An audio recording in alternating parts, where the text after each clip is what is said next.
Calling our final case of today, case number 167608, Nationwide Agribusiness Insurance Company versus Department of Treasury. This is again a mini oral argument on the application, with each side having 15 minutes of argument. You may, Mr. Thompson, you may reserve time for rebuttal. We just ask that you keep track of it, and 2 minutes of fire free that you're welcome to waive.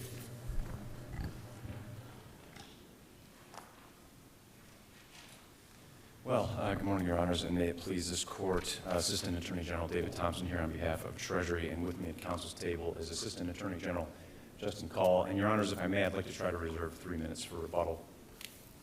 Your Honors, Treasury wins this case because the Income Tax Act and the Insurance Code provide for unique treatment of insurance companies, which must each individually report and pay a premiums tax, as well as a retaliatory tax in certain instances, and take any available credits for payments made to the assigned claims plan.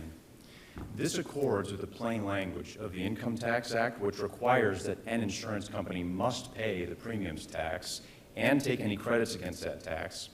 It also accords with the Insurance Code, which imposes a retaliatory tax on a foreign insurer doing business in this state. And finally, Your Honors, it accords with common sense.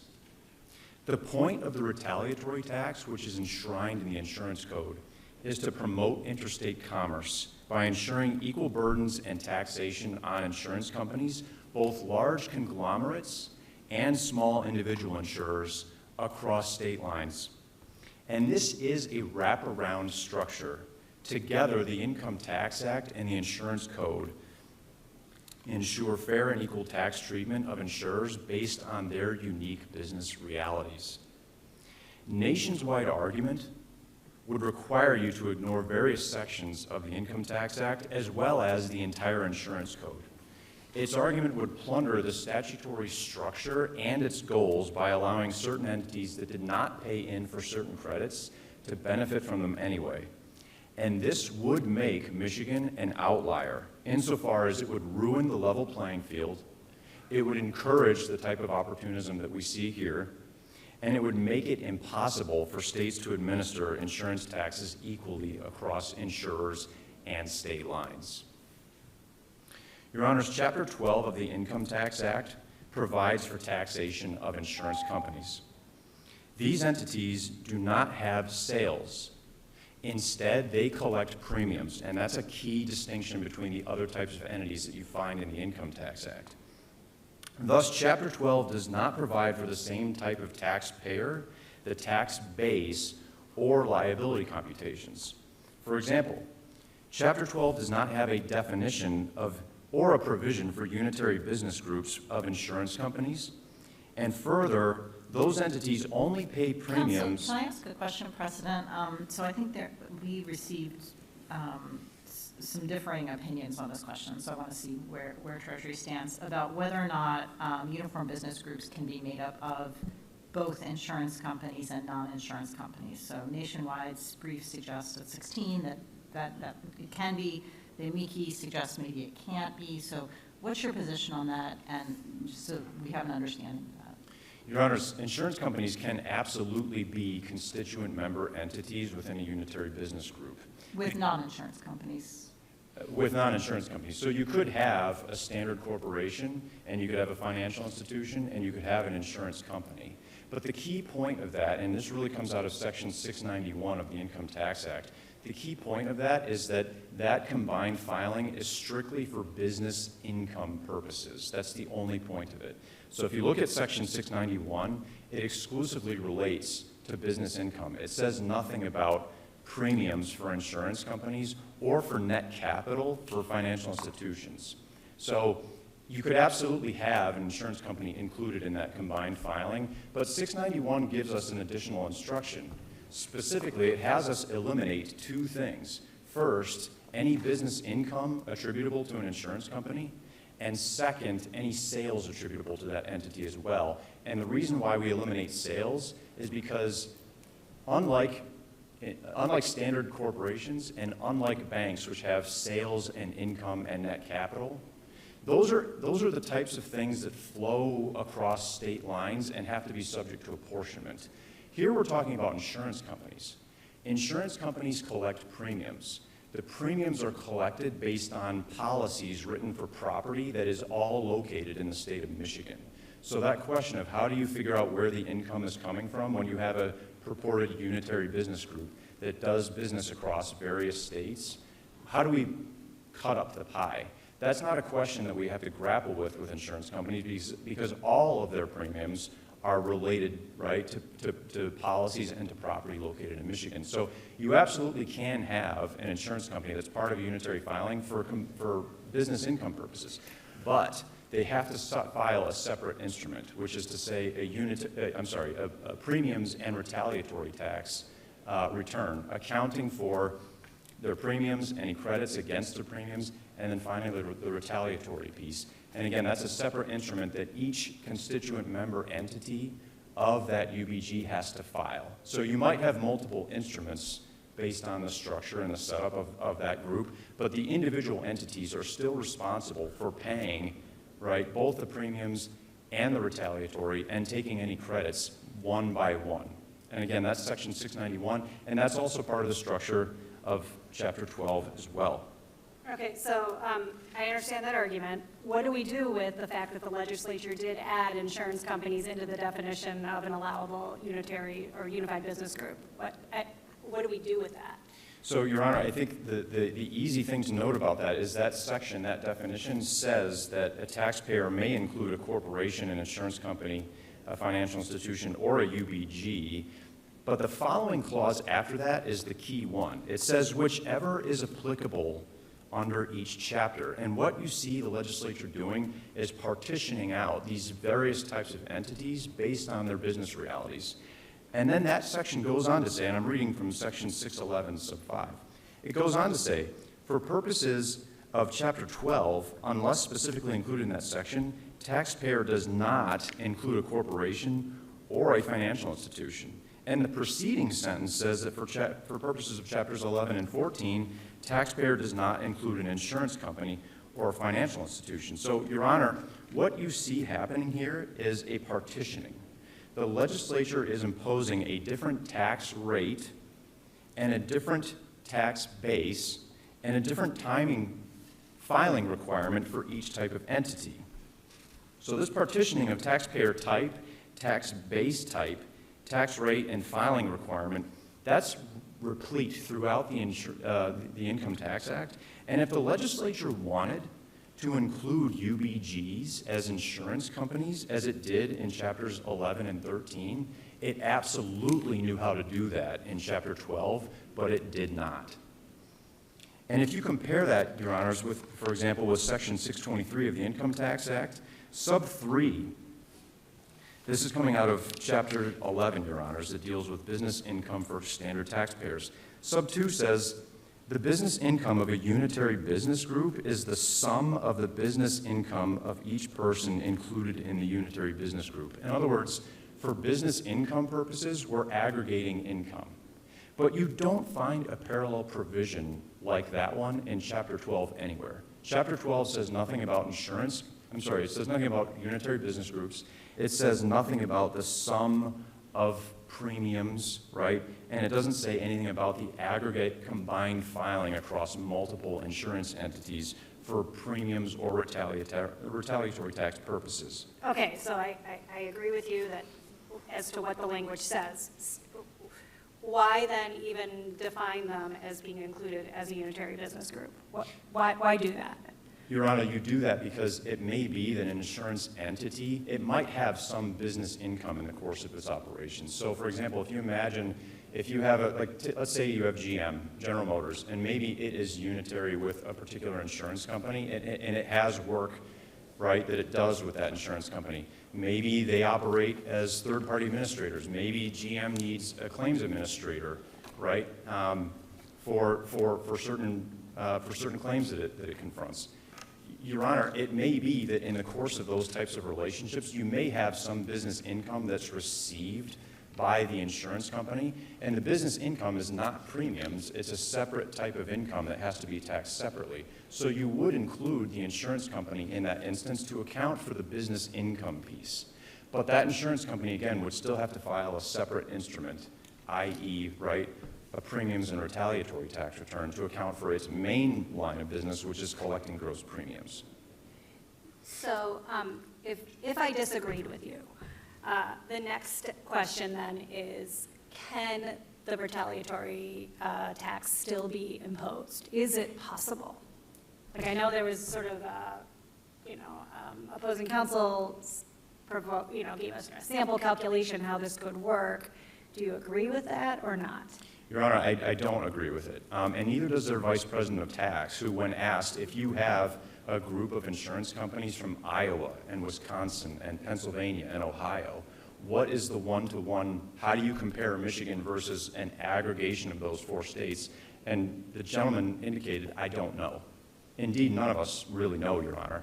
But aside from that practical reality, that really gets to the question of why Michigan would be an outlier in this case if you found for nationwide. Because if you think about it, the ordinary, and this gets technical, Your Honors, if you think about it, the ordinary retaliatory scenario is that you have Michigan, say, imposing $100 in taxes and burdens, and then you have, say, Ohio imposing $110.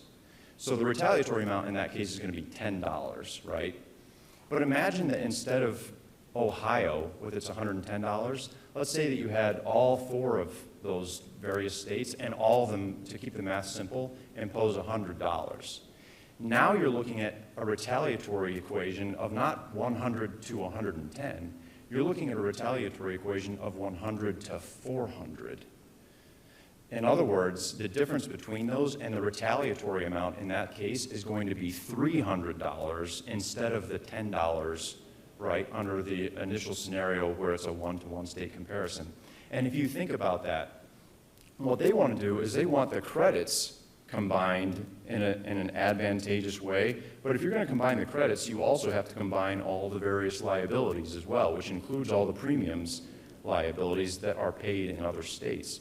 And when you do that, suddenly Michigan's retaliatory amount shoots from $10 to $300. And what's going to happen in the other states? They're going to have to retaliate against Michigan as well, right? So Michigan is now an outlier. It has a $300 retaliatory amount, and the other states are going to see this, and they're going to have to bring their amounts up as well, again, to keep that level playing field. Your Honor, it's a rising tide that disturbs all boats, and that's fundamentally the problem with respect to this question, right, of unitary filing for premium and ultimately for retaliatory purposes. And, Your Honors, I'd like to reserve the balance of my time, if I may.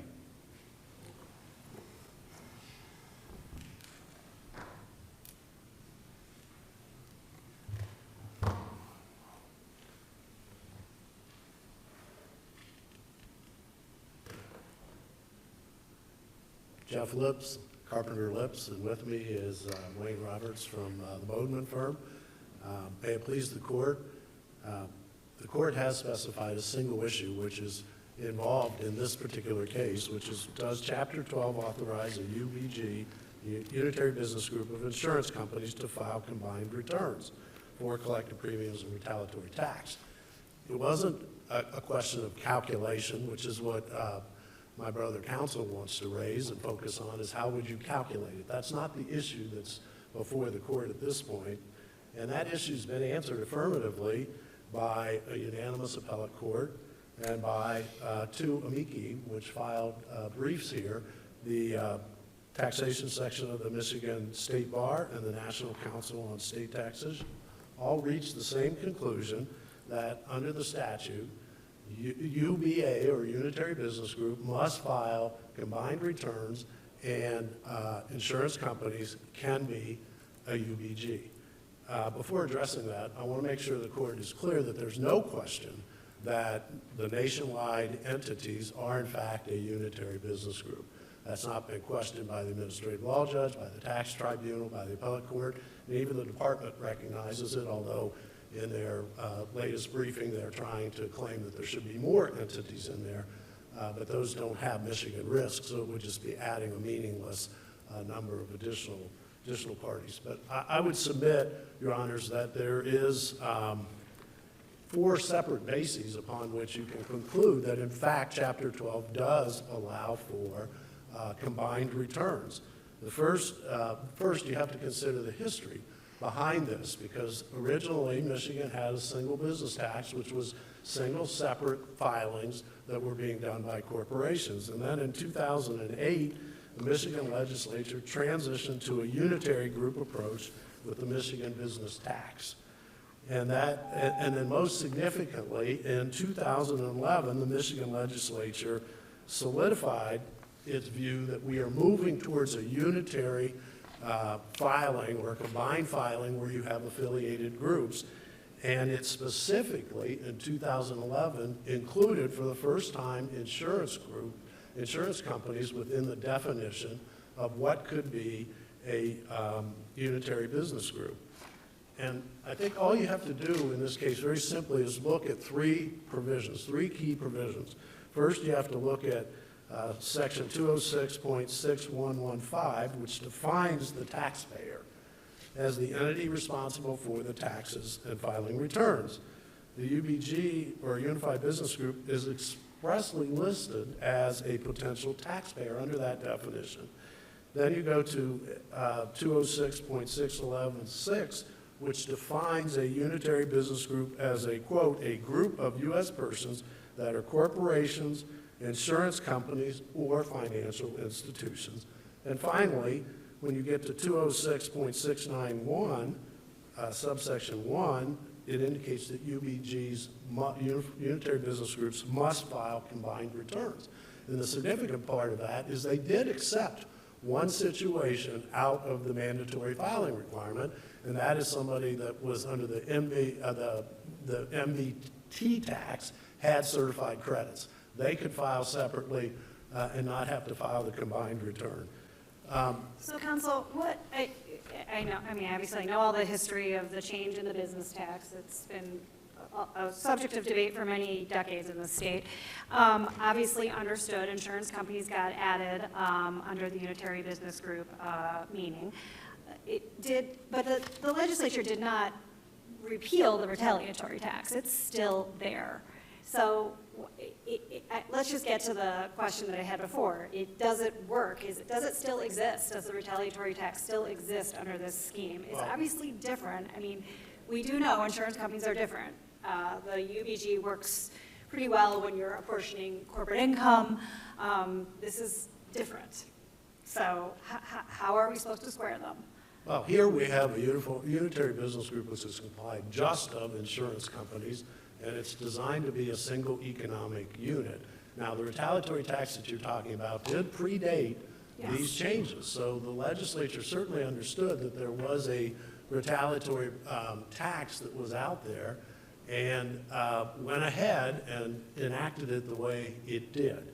Now, my brother counsel wants to argue the calculation of it. It can be calculated. It was calculated. And in fact, in the process, the department even acknowledged the calculation and filed returns on it. One other point that's really significant to remember is in our brief and in our appendix, there's a frequently asked question, I think it's number 9, and it's on page 558, where the department itself acknowledges that if you're looking at another component of the unitary business group that is in another state and they have to file on a unitary basis, you file retaliatory taxes on a unitary basis. So it can be done. Even the department acknowledges that it can be done. The department today may not like the result of it, but that's where they go to the legislature and they have the legislature make some changes. It clearly has been calculated, and in fact, at one point, as the court knows, they did, in fact, process refunds. And one other thing I will say is that you do have an amicus in front of you from the Council on State Taxation, and they address specifically the retaliatory tax. They're the sort of the experts on these multi-state tax situations, and they filed a brief and made it very clear from the council's standpoint, retaliatory taxes can be filed on a unitary basis. And, you know, with all due respect, I don't think the question of the calculation is actually before the court. I think what the court has in front of it is in fact indications, both from the department's frequently asked questions, from an amici, and the actual returns that were filed and processed, that it can be calculated. If it's a different result that in fact the department wants to achieve, then the department will have to go to the legislature and try and get that modified. Remember, retaliatory tax was there at the time it was enacted. The legislatures assumed to have knowledge of the existing taxes.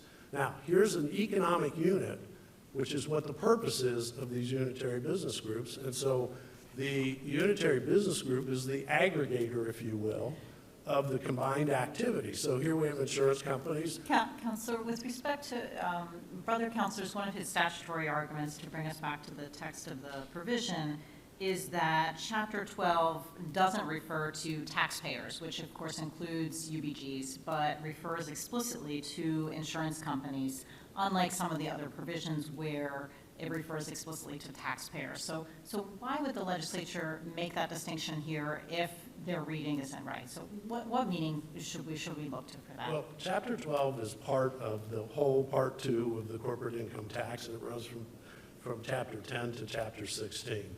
And what the reference to an insurance company or each insurance company is a reference to the taxpayer. What an insurance company is defined in another section.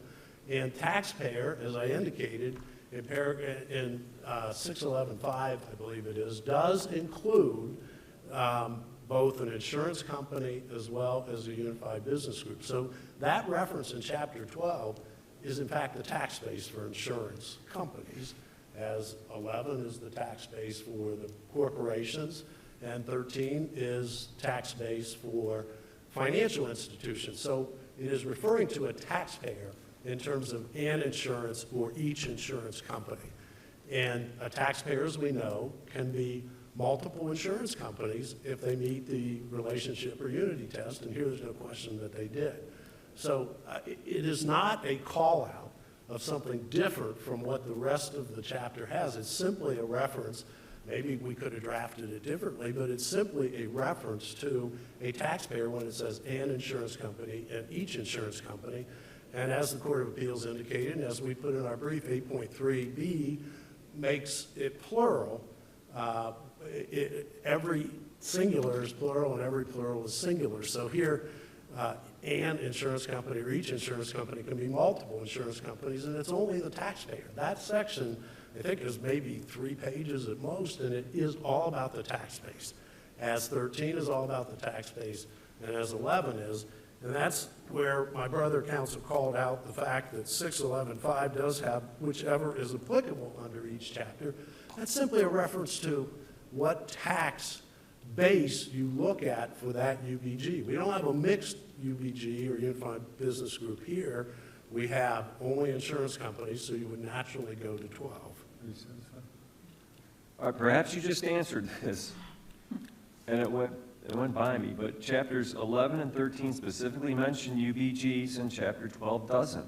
Why should we ignore that distinction?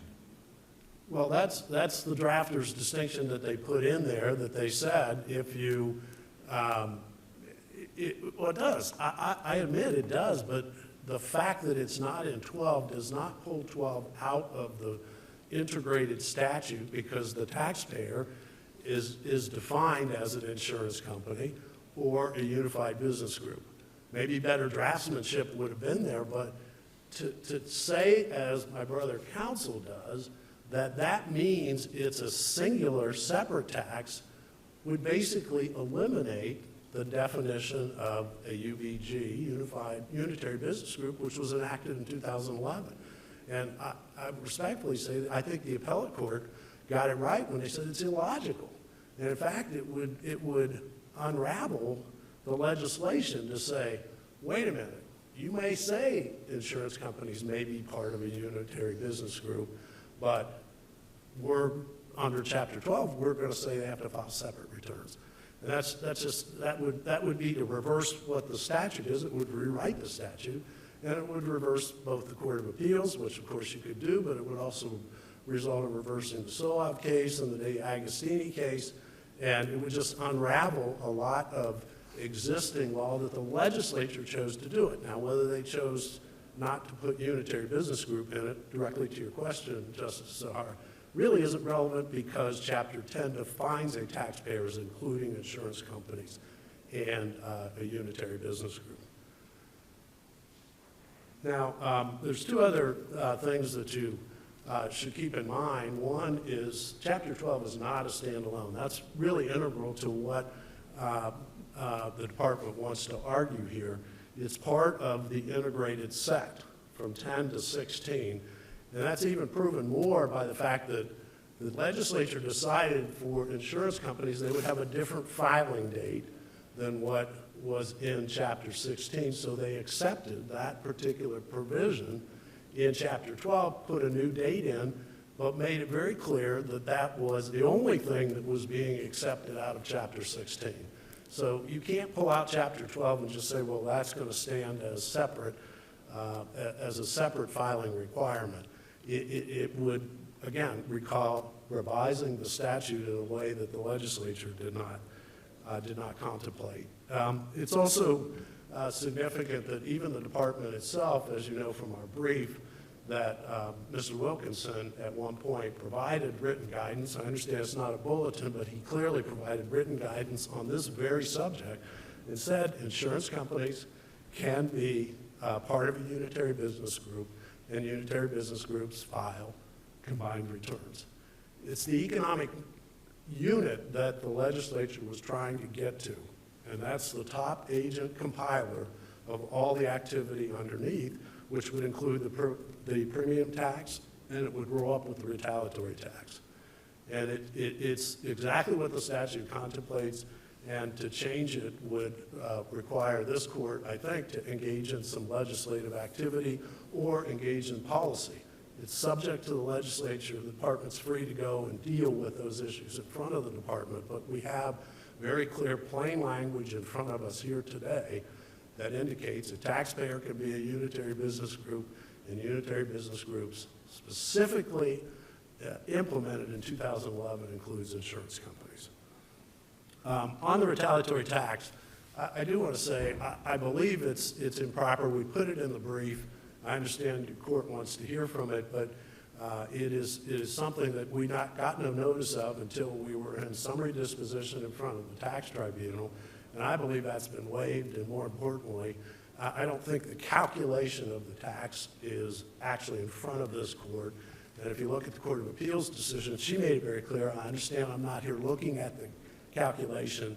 I'm here looking at whether Chapter 12 is a standalone or whether, and allows separate filings, or whether it requires unitary filing. And I would submit on the plain language of the statute itself, it's very clear that the legislature intended for insurance companies to be able to file on a unitary basis and roll up all their attributes at the UBG level and have the tax return filed. And we did do that, and the department accepted it until at some point it decided to continue this quest to challenge it. So if there's no further questions, I appreciate your time. Thank you.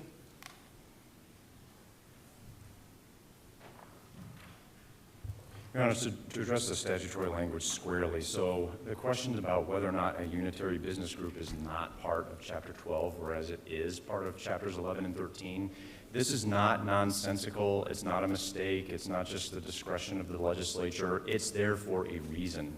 And the reason is because there are different underlying realities, business realities for each type of entity. A standard corporation has sales, collects business income. A financial institution has net capital, right?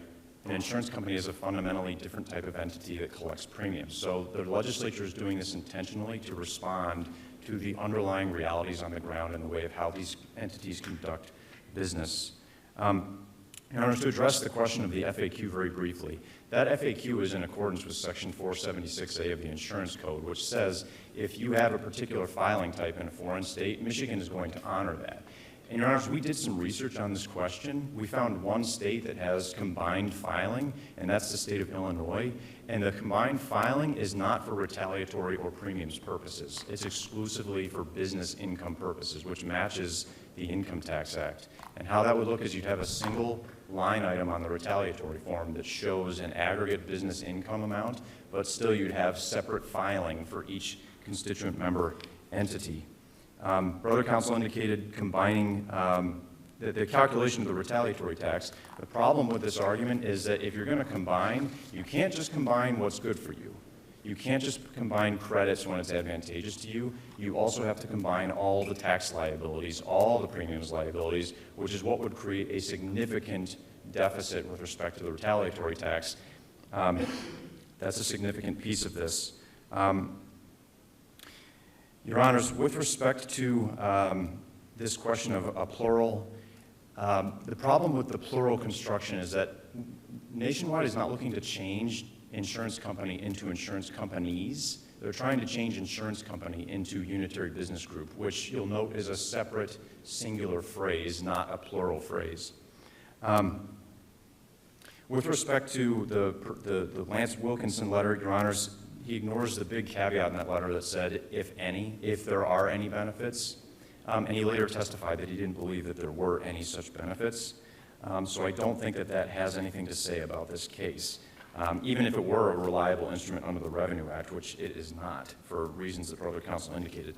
Your Honors, if I may quickly conclude, the tax tribunal properly rejected this burden and credit cherry-picking scheme as contrary to law, and thereby preserved the letter and spirit of the retaliatory tax, right, the interstate commerce interests, and we are asking that you reverse the Court of Appeals and thereby affirm Treasury's assessments. Thank you very much for your time this morning. Thank you. The case will be submitted, and that concludes our call for today.